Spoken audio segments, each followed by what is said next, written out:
Bienvenidos a esta especie de mini curso que vamos a dar sobre introducción a la microscopía electrónica de transmisión.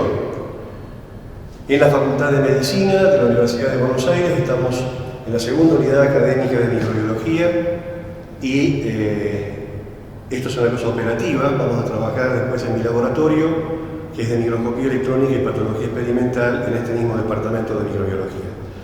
El objetivo del curso es hacer una introducción general a la microscopía electrónica de transmisión con especial énfasis en las aplicaciones que tiene en microbiología y en vesículas extracelulares.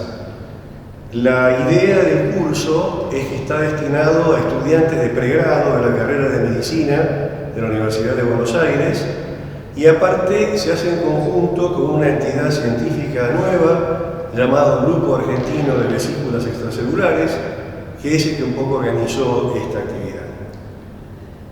Vamos a proponer lo siguiente. Yo voy a dar una especie de introducción a la metodología general de microscopía electrónica de transmisión y posteriormente vamos a hacer una mostración del procesamiento de las muestras por tinción negativa y por último vamos a hacer una tercera fase de observación directa en el microscopio electrónico de transmisión, para lo cual tenemos que ir a otro departamento que es el de biología celular e histología, donde el profesor Hugo Ríos tuvo la amabilidad de dejarnos en el equipo para actividades docentes.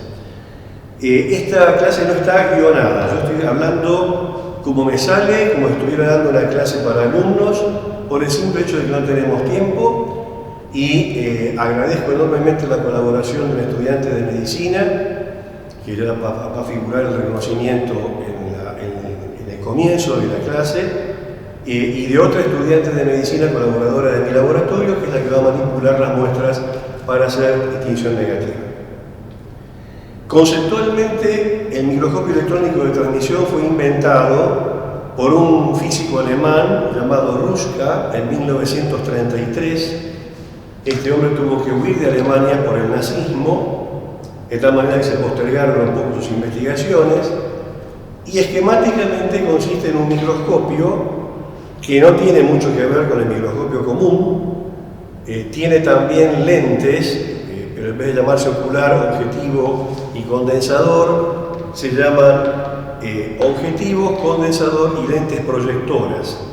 Las lentes no son de vidrio, son bobinas electromagnéticas, y para que el haz de luz electrónica pueda pasar, tienen un enorme vacío dentro de una columna. Ya van a ver el microscopio realmente cómo es, que mide 1,5 metros de altura aproximadamente, de tal manera que en la parte superior tiene un cátodo, donde aparte de un filamento de tungsteno, una gran diferencia de potencial hace que se forme una nube electrónica al lado del filamento, alrededor del filamento, y cuando se da intensidad de corriente, lo que ocurre es que esa nube electrónica pasa por un cátodo y más tarde por un ánodo acelerador. Digamos que es una emisión, es un viejo tubo de Crookes de alguna forma. Los rayos catódicos pasan a través del acelerador, que es el ánodo, y terminan en una pantalla fluorescente que está en la parte inferior del microscopio. Ese es el microscopio clásico, lo seguimos usando de esa manera, pero ahora como está todo digitalizado, las imágenes pueden pasar a una computadora y se pueden ver en mayor aumento. No podemos empezar a entender el procesamiento de las muestras para microscopía electrónica sin comenzar a desarrollar mínimamente lo que es un procesamiento histológico normal, porque si no, no entendemos. Para terminar con la descripción del microscopio, la longitud de onda que tiene esa emisión de electrones es tan corta que está por debajo del espectro visible. Por consiguiente, las imágenes se ven en blanco y negro y la sala de operaciones del microscopio tiene que estar en absoluta oscuridad. Lo que ustedes vean por internet, por ejemplo, como imágenes en color, son imágenes computarizadas, ficticias. El microscopio electrónico no ofrece imágenes en color, se ve en blanco y negro. Conceptualmente, cuando tenemos que procesar una muestra, sea histológica o bacteriana o micótica, lo primero que se debe hacer es recurrir a la fijación. Fijar significa utilizar un procedimiento, en general es un procedimiento químico, puede haber fijaciones físicas por congelación, que consiste en intentar mantener los tejidos o las estructuras lo más parecido posible que como existen en la naturaleza. Esto no es cierto, digamos, esta es la idea, pero no es cierto, porque el fijador altera las estructuras biológicas de tal manera que lo que vemos, por ejemplo, como una estructura trilaminar, oscuro, claro, oscuro, y le llamamos unidad de membrana o membrana plasmática o nuclear o retículo endoplásmico liso o Golgi, en realidad en la naturaleza no existe. Son artefactos de técnica, de tal manera que la imagen es una especie de diálogo entre el operador y la estructura que está viendo. Es como cuando en patología decimos ante un tumor, una imagen histológica, observamos linfocitos que están infiltrando un tumor. No estamos observando linfocitos que infiltran un tumor. Vemos una imagen rígida donde hay linfocitos de un lado del tumor y adentro del tumor. Asumimos entonces que están infiltrando el tumor. Esto es lo mismo, y tiene que estar claro esto. Es una especie de lenguaje, el diagnóstico de imágenes de cualquier tipo, en este caso por microscopía electrónica. Vamos a hablar de fijadores químicos. Hablamos entonces de fijadores que son sustancias químicas que intentarán de alguna manera preservar la estructura de los tejidos. Hay dos o tres cosas muy concretas, que son detalles, pero es obligatorio para aquellos investigadores, colegas que van a trabajar, por ejemplo, en vesículas. Cada fijador es especial y tiene sus propias propiedades y difiere de otros, y sobre todo en inmunohistoquímica, si uno, por ejemplo, en cortes histológicos quiere marcar un antígeno viral o lo que fuera, esa definición es directamente relacionada con el fijador. Cada antígeno tiene un fijador al que se recurre por ensayo y error. El primer fijador que se usó, o el más conocido hoy por hoy, es lo que la gente da a llamar formol. O algunos colegas de microscopistas electrónicos dicen paraformaldehído. Bueno, esto no es estrictamente así. El formol o formaldehído es metanal, que es un gas, burbujeado en agua al 40%. Eso es el formol o formaldehído. Quiere decir, cuando nosotros, por ejemplo, en un hospital, para procesar una biopsia en patología, o los histólogos, para hacer cortes histológicos, dicen formol al 10%, en realidad no es así, es formaldehído al 4%. Esa es la verdad. El formol actúa por reducción y tiene bastantes ventajas, siendo la principal que penetra aproximadamente a 1 milímetro por hora de tejido. Es el primer consejo que uno le puede dar. El tamaño del tejido para un corte de microscopía óptica, que es lo que vamos a ver ahora, cómo se procesa un corte histológico para después compararlo con electrónica, el tamaño del tejido nunca puede ser mayor a los 5 milímetros de espesor, porque desde el momento que se mata un animal o se obtiene un tejido de una biopsia humana, las hidrolasas comienzan a actuar y van destruyendo el tejido, sobre todo si lo queremos ver a nivel ultraestructural. Por ejemplo, ya a los 3 minutos se ve en el microscopio electrónico alteraciones mitocondriales como hinchazón de las mitocondrias. De tal manera que tenemos que calcular, trabajar a 4 grados para bajar la actividad de las hidrolasas y el formaldehído usarlo al 4%, siempre en buffer. Todo lo que yo diga va a estar acompañado de algún material impreso que vamos o a subir a la web de la segunda cátedra para los estudiantes o a las autoridades del GABE lo vamos a instrumentar de otra manera. Probablemente les llegue online a todos los colegas que forman parte de esta sociedad y a los que quieran participar del curso. El curso este es gratuito, se hace en la universidad pública, nadie cobra un centavo por esto, así que es absolutamente abierto. ¿Qué problema tiene el formol? El formol, cuando se compra en grandes cantidades y está en forma ácida, con el tiempo va polimerizando y forma una estructura llamada paraformaldehído. Aquellos que trabajan con muchas cantidades de formol, como los anatomistas o los patólogos, saben que en algún momento se forma un polvo blanquecino, un precipitado blanquecino, que es paraformaldehído. Bueno, por consiguiente la concentración efectiva de formol disminuye. Muchas veces ha pasado utilizar formol que tiene esa polimerización, que es muy viejo, y las piezas salen mal fijadas, y nadie se imagina por qué. Para evitar esto, lo que hacemos es comprar el paraformaldehído en polvo. Les comento que medio kilo de paraformaldehído en Estados Unidos cuesta $12, pero puesto en la Argentina cuesta 600, porque hace falta mandarlo por avión y como es un material corrosivo y peligroso, tiene que tener todas las normas de seguridad. Conceptualmente, eso va a estar en el material impreso. Para preparar formaldehído fresco a partir de paraformaldehído, yo lo preparo al 8%, o sea, el doble de la concentración habitual. Se pesan 8 gramos de paraformaldehído, se lo lleva a 100 centímetros cúbicos con agua destilada y se lo calienta a 60 grados. Cuando está en esa temperatura, con hidróxido de sodio 5 normal, se comienza a gotear, gota a gota, hasta que lo veamos transparente. En ese momento tenemos formaldehído puro, y hay que tener cuidado porque ya eso es formol caliente, estamos inhalando formol. No sé si queda claro, el paraformaldehído es un polvo. Cuando alguien publica un trabajo y dice, fue fijada las vesículas, por ejemplo, con paraformaldehído al 4%, probablemente un referí le diga no. La fijó con formaldehído al 4%, preparado fresco a partir de paraformaldehído.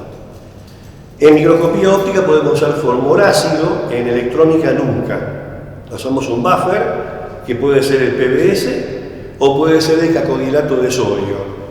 Los colegas, algunos, usan cacodilato de sodio porque no se contamina con bacterias, pero ojo que tiene radicales cianuro. Entonces yo en el laboratorio no lo uso por razones de seguridad. El PBS está bien, o el buffer de niloni está bien. Los buffers tienen otro capítulo particular, todo depende de si uno quiere mantener una estructura isotónica o le conviene un poco de hipotonía. Eso se ve en cada momento, depende de lo que uno quiera ver. Si vamos a utilizar queremos conservar la estructura isotónica, al fijador hace falta agregarle una proporción de sacarosa adecuada para mantener la osmolaridad. Si en cambio, a propósito, uno quisiera ver partículas virales más dispersas, por ejemplo, puede trabajar con formol bufferado sin el agregado de sacarosa. Todas las fórmulas y demás van a estar en el material impreso que va acompañando a esto. ¿Cuánto tiempo se deja de formol la fijación? Si es un preparado histológico, un tejido, 24 horas es lo que habitualmente se emplea. Puede ser menos, pueden ser 12 horas. En algunas circunstancias se puede usar formol caliente, por ejemplo en las biopsias por congelación. De tal manera que hay, aparte del formol, algunos derivados. Por ejemplo, si le agregamos al formol ácido pícrico a saturación y ácido acético al 5%, tenemos el líquido de Bowen se escribe. Si utilizamos un derivado mercúrico, está el líquido de Zenker con Z. Y si al líquido de Bowen le agregamos alcohol, etanol absoluto, tenemos un fijador excelente para tejidos linfoides llamado líquido de Dubos Brasil. Hay una cantidad de fijadores. Cuando me refería que dependiendo del tipo de fijador, así va a ser el antígeno que podamos detectar, quien me formó a mí como patólogo experimental, el profesor Eduardo Lascano, que fue el que introdujo las técnicas de inmunistoquímica en la Argentina, quería detectar virus Junín en tejido. Y no lo podía hacer con ningún fijador, hasta que un día, por casualidad, usó metanol acético a menos 20 grados. No me pregunten por qué Lascano hizo eso, pero lo hizo y funcionó bien y pudo marcar el antígeno principal del virus Junín. El metanol acético se llama líquido de Carnoy también, se usa mucho para la fijación vegetal. Es un fijador modesto, pero en este caso funcionó. Con la fijación entonces tenemos en la preservación de la pieza. Acá tienen un ejemplo, esto es un frasco de biopsias, acá tiene el líquido de Bowen y acá adentro hay trozos de tejido de un animal de experimentación en el cual estábamos estudiando la patogenia de un virus. Acá se maneja por eso todo el procedimiento, se hace todo el procedimiento. Después de la fijación hace falta deshidratar en alcoholes, etanol, de concentración progresiva hasta llegar a etanol absoluto, ahí sacamos todo el agua. Después tenemos que clarificarlo con xilol o con benceno o con otros materiales como acetato de butilo, que es más barato, y se lo clarifica, la pieza se la ve transparente.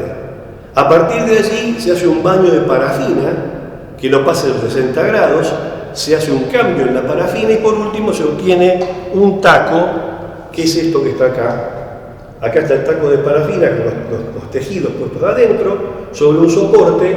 Esto se coloca sobre un micrótomo, que es como una máquina de cortar fiambre, y el técnico, la técnica de laboratorio, saca cortes de 5 micrómetros de espesor que se colocan sobre un portaobjetos. Acá tienen realmente 2 cortes de un tumor de mama inducido por el virus polioma, que lo usamos para hacer inmunistoquímica posterior y detectar antígenos virales. Esos cortes tienen que ser muy delgados, de 5 micrómetros, y se pegan sobre los portaobjetos, actualmente con una sustancia llamada silane, que es muy cara, y antiguamente, que es lo que yo uso, sobre todo en épocas de crisis, con la llamada alúmina de Meyer, que es simplemente poner la clara de un huevo en un recipiente, mezclar un volumen igual de glicerina, revolver muy bien y colocarle un cristal de fenol para evitar que se pudra. Después se pone una gota en el portaobjeto, se desliza con el dedo y ahí se levanta el corte histológico. No voy a entrar en la técnica de cómo procesar el corte histológico, porque los estudiantes de medicina lo han visto en histología y los que no sean estudiantes de medicina lo podrán encontrar en internet. Conceptualmente, los cortes hechos por el micrótomo hay que sacarle la parafina, hidratarlos, colorearlos o hacerle inmunitoquímica y después vuelta para atrás, deshidratarlos, clarificarlos y montarlos hasta que queda esto. Es decir, un preparado, un portaobjeto, el tejido, bálsamo de Canadá y un cubreobjetos. ¿Para qué hice esta introducción? Me parece que es lógico porque si no, no van a entender las diferencias con microscopía electrónica. La microscopía electrónica tiene 2 procedimientos. No uso el pizarrón porque me parece innecesario. 2 procedimientos, decía. El corte ultrafino o la tinción negativa. Lo clásico es el corte ultrafino, en lo cual vamos a tener algo equivalente a un preparado de microscopía óptica, pero procesado de diferente manera. Primera diferencia. Lo primero que usamos para fijar un tejido en microscopía electrónica es esto, una placa de Petri, donde ponemos una gota de fijador frío a 4 grados. ¿Qué fijador se usa en microscopía electrónica? Se puede usar el formaldehído baferado, acá siempre es baferado, con o sin sacarosa. Pero en general se usa una mezcla de fijadores, 4% de formaldehído y 2% de otro fijador que fue inventado, descubierto por un investigador argentino brillante, el doctor Sabatini en Estados Unidos, que fue el glutaraldehído.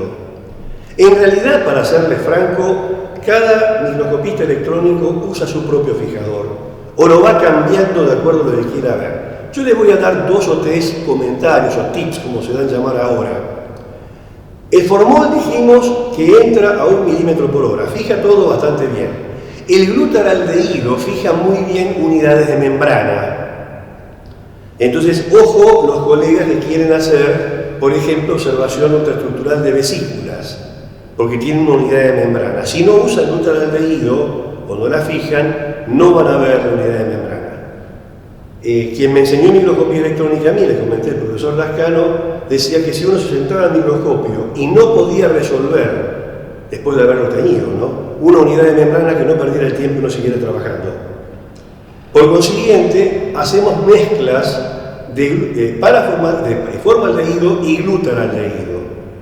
Yo uso habitualmente formaldehído al 4%, glutaraldehído al 1 o 2%, dependiendo de lo que quiera ver. El problema del glutaraldehído, ¿cuál es? Que entra poco. Y que por otra parte, si uno quiere hacer inmunistoquímica ultraestructural, que se puede hacer, usando como anticuerpo secundario uno conjugado con bolitas de oro coloidal de diferentes tamaños, el problema es que el glutaraldehído puede dar mucho fondo, tinción inespecífica, background. Hay gente que usa exclusivamente glutaraldehído en buffer, por ejemplo al 3%. Hay una cantidad de fijadores, el profesor de Roberto usaba uno, el profesor Solari, hablo de personas muy destacadas en microscopía microscopía electrónica, usaba otro Lascano, usaba otro, y en el extranjero tuve el honor de haber conocido a Morris Karnowski, que fue uno de los pioneros de la microscopía electrónica en biología celular. Antes que él estuvo Palade, George Palade, que descubrió los ribosomas. Toda esa gente no es que sabía manejar un microscopio electrónico, el tema era cómo fijaban los materiales y cómo los procesaban. Así que acá tienen un fijador general, formaldehído al 4%, glutaldehído al 2% en buffer, sin isotonía, sin sacarosa. ¿Por qué dije esta plaquita de Petri? Porque ni bien se toma la muestra, por ejemplo, ni bien sacrifica un animal, o se toma una muestra cualquiera, el pedacito de tejido se coloca dentro de la gota y con una gilet o dos gilets se lo pica muy fino. Ya les reitero, a los 3 minutos de haber comenzado, de haber disecado el tejido, ya hay alteraciones mitocondriales como hinchazón. O sea que ya se sabe que hay cosas que no ocurren como consecuencia de la acción de un virus, sino que ocurren como problemas de técnica. Una vez que se fijó ese material en pedacitos muy chiquititos, se lo va pasando también por diferentes alcoholes. En general hay procedimientos distintos, en lo que está escrito lo van a ver. Se puede hacer una posfijación con ácido ósmico acuoso, tetróxido de osmio, algunos por ciento en buffer. En general se posfija en bloque. Se puede hacer una segunda fijación con acetato de uranilo, todo esto en el pedacito de tejido, de menos de medio milímetro tienen que ser los pedacitos para microscopía electrónica. Reitero, medio milímetro o menos, no pedazo de 2 milímetros o 3 milímetros porque no va a entrar en el fijador. Eso se lo procesa después en alcoholes crecientes y acá se usan clarificadores que no son el silol, por ejemplo, como en microscopía óptica, sino o el óxido de propileno o la acetona, dependiendo de la resina que usamos. Y ahí, eso todos tenemos capacidad de abstracción, se utilizan frasquitos muy chiquitos, frasquitos de penicilina, por ejemplo, que se llenan hasta acá, 2-3 milímetros. Ahí están los pedacitos de tejido. Y vamos cambiando los reactivos químicos dentro del frasquito.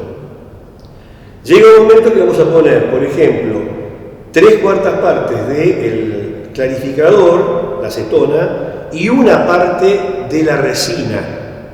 La resina es esto. Este es un tipo de resina, creo que no lo ven, pero tiene la consistencia de la miel. A esto en el momento de usarlo se le agrega aceleradores para que puedan polimerizar.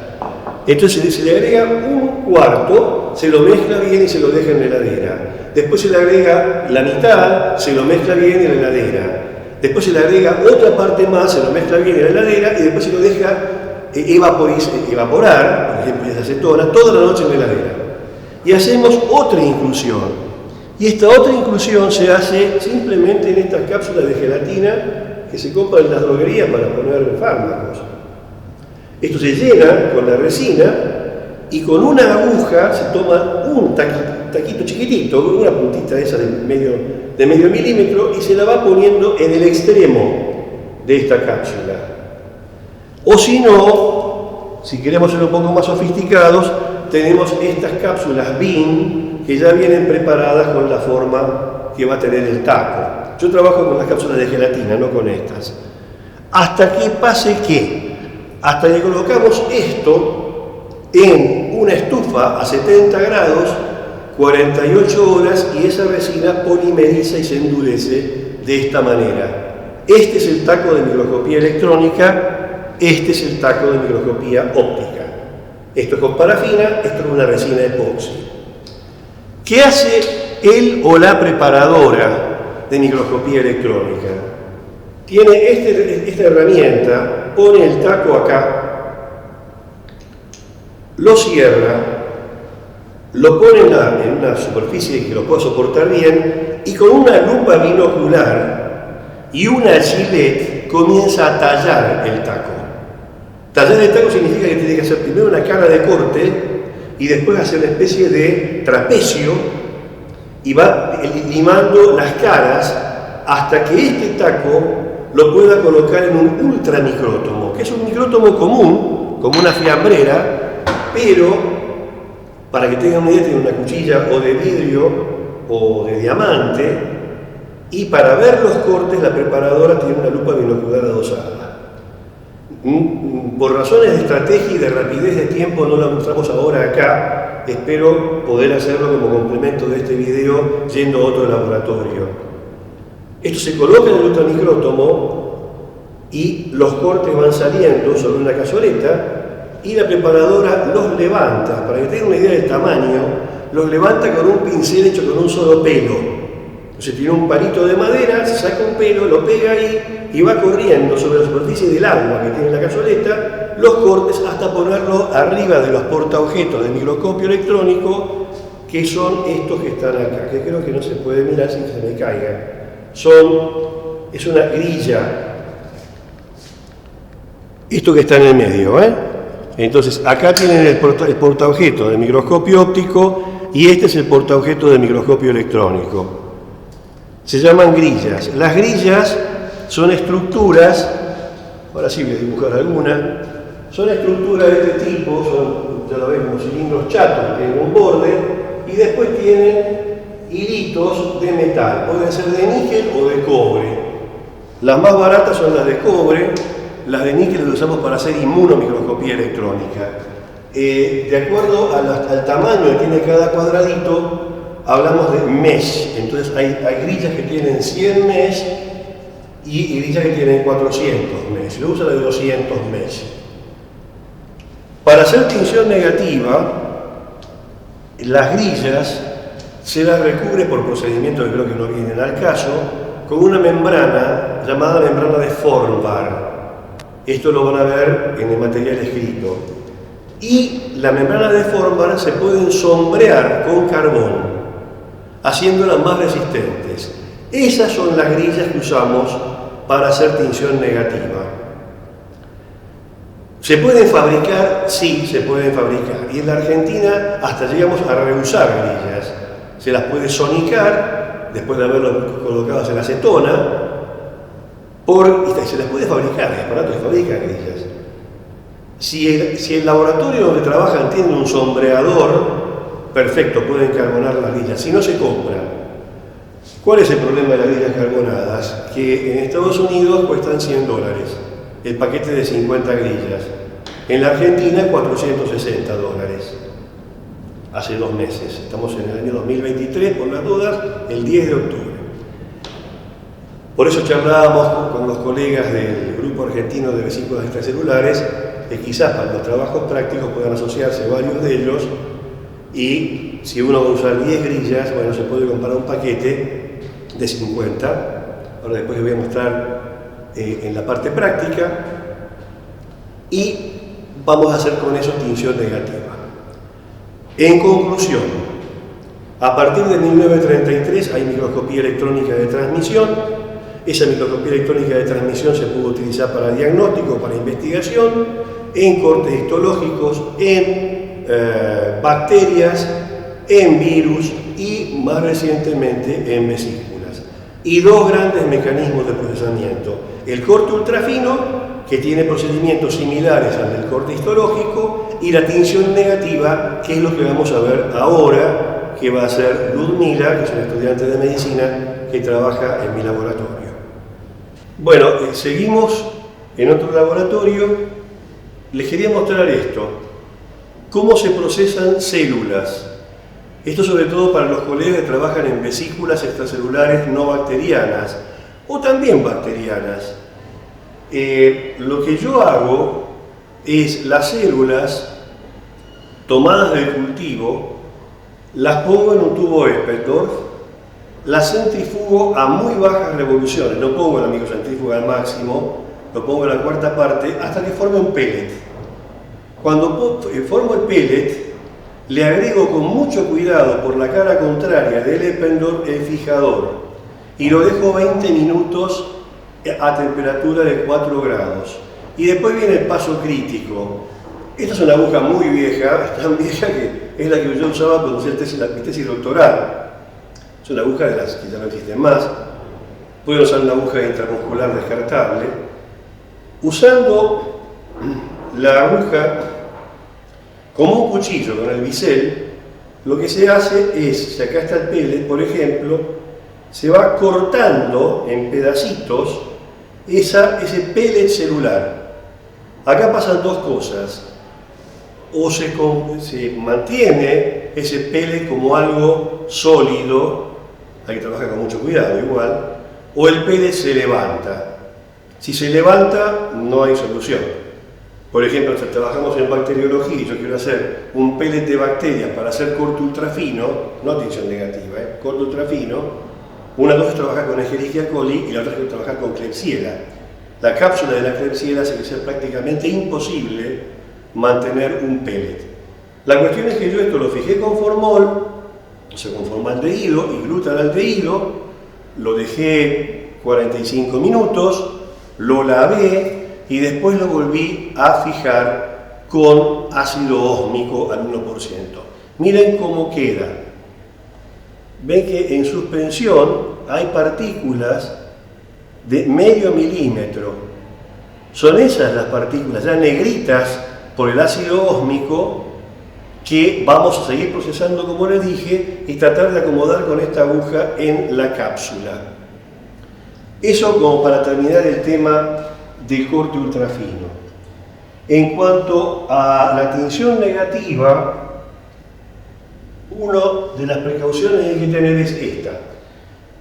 Se usa acetato de uranilo en solución saturada en agua para hacer tinción negativa. O se puede usar ácido fosfotúnstico también de igual manera. Yo uso uranilo porque me parece que es más delicada la observación. Fíjense que el sobrenadante está transparente y acá hay un pellet. Eso es porque lo centrifugué en la microcentrífuga al máximo para que no haya uranilo en suspensión, porque el microscopio electrónico se va a ver. Hay dos formas de hacerlo, o por microcentrifugación o utilizando un filtro Millipore de 0,22 micrómetros y lo filtramos, entonces tenemos la garantía de que no va a haber uranilo. Esto se lo mantiene a 4 grados. Bueno, y ahora vamos a comenzar con los procedimientos reales de tinción negativa. Bueno, mira, lo que va a hacer es sacar una grilla de acá y la va a comenzar a aplicar pocos segundos sobre cada una de las gotas. La fijación, cuando se hace de esta manera, prácticamente es 1 minuto, y lo que es crítico es que cuando se llega al uranilo, no puede, en nuestra experiencia, superar los 40 segundos. Si uno lo sobretiñe con uranilo, se va a ver todo muy negro. La tinción negativa tiene la ventaja de poder ver muy bien superficies, sobre todo en virus. De tal manera que la simetría se puede ver con tinción negativa. Y en bacterias, bueno, o en vesículas extracelulares, puede verse perfectamente bien el tamaño de la vesícula, que está en una especie de mancha oscura del uranilo. Ella va a tomar la grilla y la va a apoyar sobre la muestra.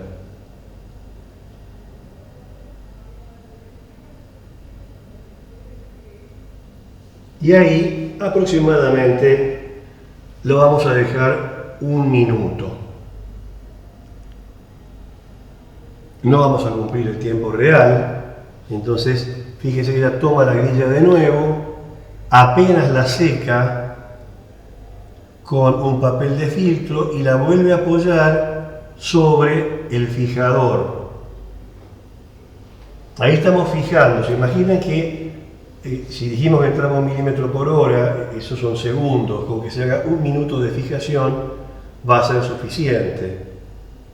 No esperamos el minuto, lo vamos a levantar, hacemos un secado del papel de filtro, enjuagamos el exceso de fijador. Este paso no es obligatorio, puede no enjuagarse el fijador y simplemente secarlo, y ahora sí una vez que está seco la grilla, lo va a colocar ella en el uranilo. Y ahí tomamos los 40 segundos de uranilo o 30 segundos. Esto es ensayo y error. No hay un procedimiento que nos indique.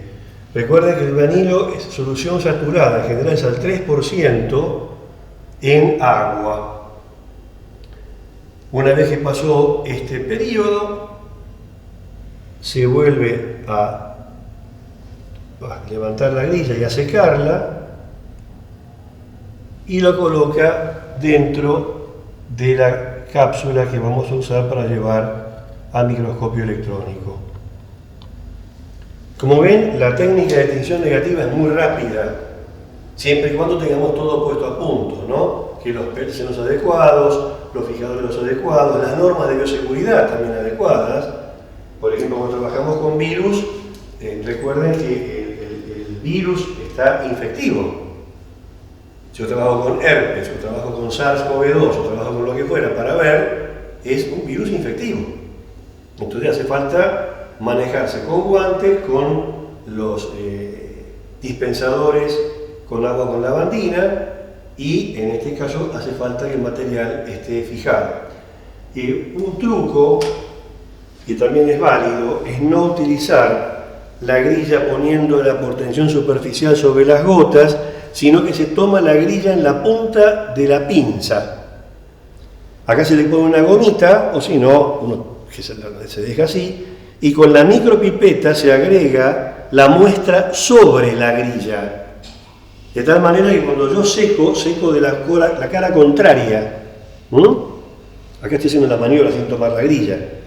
Creo que se me entiende, ¿no? O sea, primero acá pusimos las grillas con la misma cara sobre el fijador, secar del lado opuesto, sobre la muestra, sobre el fijador, sobre el líquido de lavado y sobre el uranilo.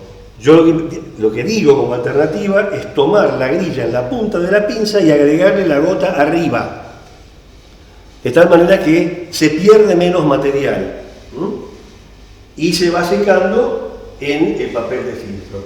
Es otra posibilidad. Bueno, y ese es el secreto de la tinción negativa, no hay mucho más, sea con cualquier material. De hecho, cuando vayamos al microscopio electrónico, vamos a utilizar la visualización de partículas virales, probablemente con tinción negativa. Bueno, seguiremos entonces ahora con el uso del microscopio electrónico y cómo se ven las imágenes de microscopía electrónica, para lo cual tenemos que ir a otro laboratorio.